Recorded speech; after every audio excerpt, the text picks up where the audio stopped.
So introducing the Poco M3. Now for the Poco M3, it is more than you expect.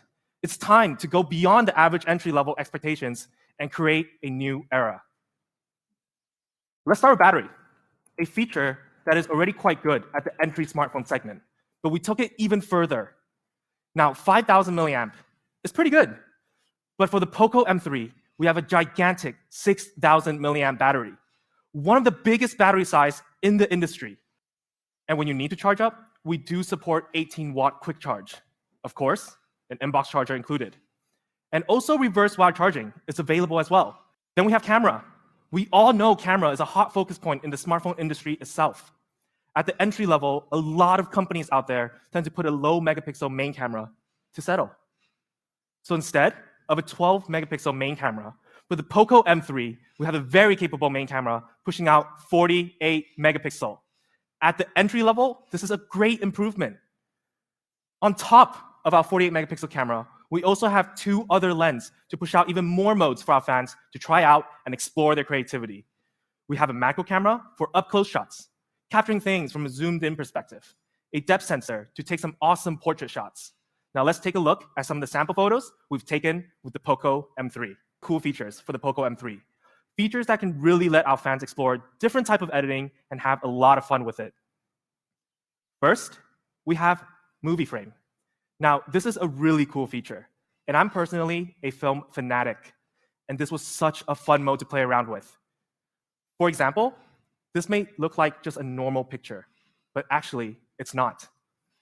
In Movie Frame, you're giving all your images a more cinematic feel, making it look even more professional and capturing even more.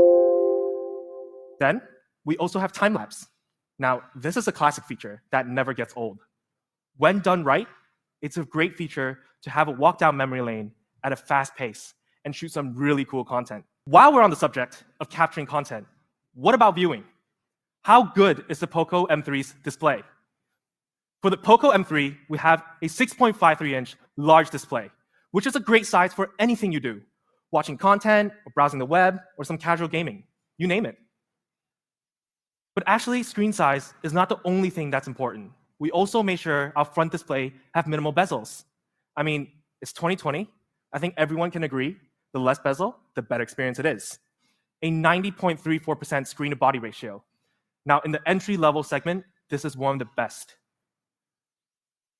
But we also took good care of our screen. With Corning Gorilla Glass protection technology, the Poco M3 screen is more durable and can handle the daily wear and tear with no issues at all. And the quality.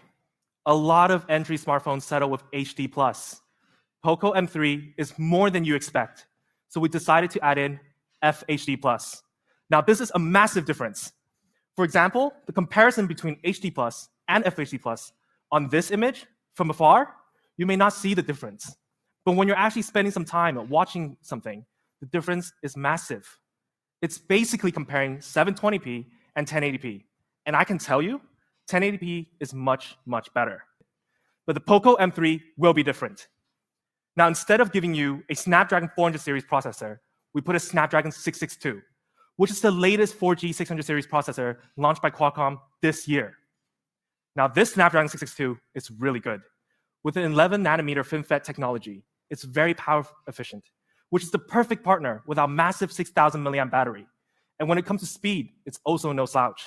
It has a processing power up to 2.0 gigahertz using the Adreno 610 GPU. With a 3rd generation AI engine, this specific part will really help process those awesome 48 megapixel pictures you're snapping. Now, some of the fans are probably wondering, 662? Isn't there a 665 out there? Is that better? And we did that test for you. The Snapdragon 662 actually outperforms the 665 in an Antutu performance test by quite a bit. Now that may be more than you expect at the entry-level segment. To pair with this processor, we also have 4 gig of LPDDR4X RAM. This is a very popular RAM technology used through all segments of phones, whether it's flagship or mid-range. And when it comes to storage, write speed is also very good. Not only we have up to 128 gigabyte of option, we also put UFS 2.2 technology in the Poco M3 to ensure any loading time can be reduced as much as possible. We made some small design moves on the Poco M3. First, we decided to put the Poco logo on the top right corner of the phone.